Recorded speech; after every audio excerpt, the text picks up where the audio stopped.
Je recommence, je la refais, mais c'est fini les conneries là maintenant. Je fais en vrai. Entrée. Bonsoir. C'est presque Johnny. Eh ouais, c'est presque Johnny parce que Johnny les concerts, c'était des salles immenses. C'était des palais de sport, des stades entiers. C'était la Tour Eiffel, 700 000 personnes. Ce soir, on est combien ici? Je sais, on a à peu près 150-200. C'est presque une grande salle. Vous avez presque Johnny. Normal. Puis attention, il ne faut pas se mentir. Parce que Johnny, les concerts, c'était quand même des places à 80, 100, 150 euros. Vous, ce soir, vous avez presque Johnny pour 8 euros. Elle est pas belle la vie? Eh oui. Alors si Johnny est là ce soir à Saint-Alban, c'est pas un hasard. C'est tout sauf un hasard. Parce que peu de gens le savent là. Peut-être personne. Johnny, quand il était jeune, mais vraiment très très jeune, eh ben il est venu à Saint-Alban. Et il n'est pas resté longtemps, hein, juste quelques jours. Mais ça l'avait marqué. Il en avait gardé des souvenirs extraordinaires. Et puis après, il a repris sa vie de saltimbanque, d'enfant de la bolle, parce qu'il a grandi en suivant sa famille, qui était dans le spectacle. Donc il était de coulisses de spectacle en coulisses de spectacle. Il a grandi comme ça en voyageant à travers toute l'Europe. Et puis un jour, c'est venu vite. Il a voulu devenir chanteur. Et alors là, une chose que personne ne sait, mais vraiment personne, c'est que Johnny, la première chanson qu'il avait faite pour lui, la toute première chanson, c'était une chanson sur Saint-Alban et sur les Hurtières. Oui, parce que tellement ça l'avait marqué. Alors, cette chanson, il l'a présentée à des producteurs, des maisons de disques. Et là, on est en 1958. Johnny, il a 15 ans.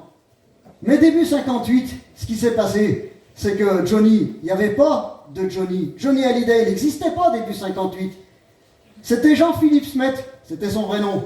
Et Jean-Philippe Smet, sa chanson, les producteurs, les maisons de disques, personne n'en a voulu à l'époque. Voilà pourquoi personne ne le sait. Et elle n'est jamais sortie. Donc, ça ne l'a pas marqué. Hein. Faut pas vous faire du souci pour lui, ça ne l'a pas traumatisé du tout. Bien au contraire, parce que ces années-là, 58, 59, 60, lui, il est à Paris. Et à Paris, c'est la grande époque du golf Drouot. La France découvre le rock'n'roll. Alors, il y a la vague des yéyés, tout ça, et lui, là-dedans, tout de suite, il s'est imposé. Mais vraiment, rapidement, tout de suite, il a eu du succès. Il a enchaîné les tubes, il a rempli les salles. Et c'est devenu vite une énorme vedette. C'est même devenu l'idole des jeunes.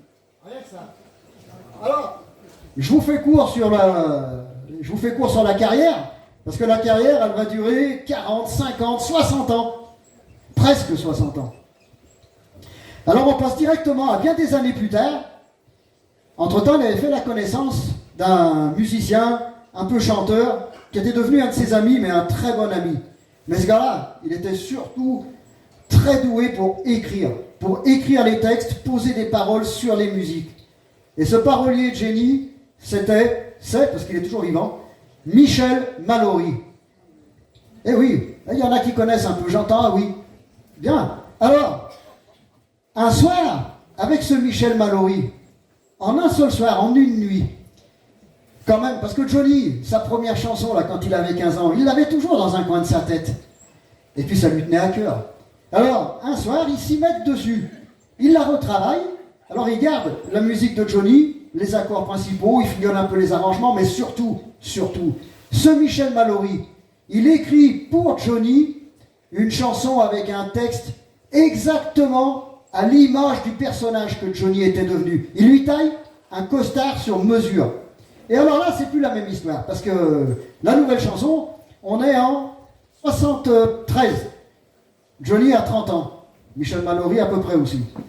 Et donc, en 73, c'est plus la même histoire, parce que les professionnels, les producteurs, les maisons de disques, là, il est en haut de l'affiche. C'est eux qui viennent à Johnny, c'est eux qui viennent à lui, parce que sortir du Johnny, c'était jackpot. Alors la chanson, la nouvelle, elle sort plein pot, elle passe partout, très vite, comme beaucoup d'autres. Ça devient un gros succès, un tube. Ils vendent des milliers de disques. Et même plus que ça, cette chanson, tout au long des 40, 50 ans, 60 ans de carrière, là, ça va rester, avec d'autres, un des standards de Johnny. D'ailleurs ici, comme j'entendais, ah oui, il y en a peut-être qui connaissent un petit peu Johnny, qui connaissent un peu ses chansons. Il y en a peut-être même un peu qui l'ont aimé, parce qu'il y en a eu quand même.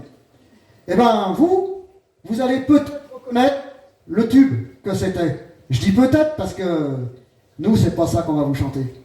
Parce que nous, on a cherché et on l'a retrouvée, la chanson originale. Celle que personne connaît, qui parlait de Saint-Alban et des Hurtières, qui n'était jamais sortie. Nous, on l'a. Alors, un dernier mot sur les musiciens. Parce que là, les musiciens, c'est pas pareil. Les musiciens, c'est pas des presque bons, c'est pas comme presque Johnny. Les musiciens, eux, c'est vraiment des vrais bons. C'est simple, franchement. Pour 8 €, on a les meilleurs. Les arts baroques. Alors, on peut, ils méritent.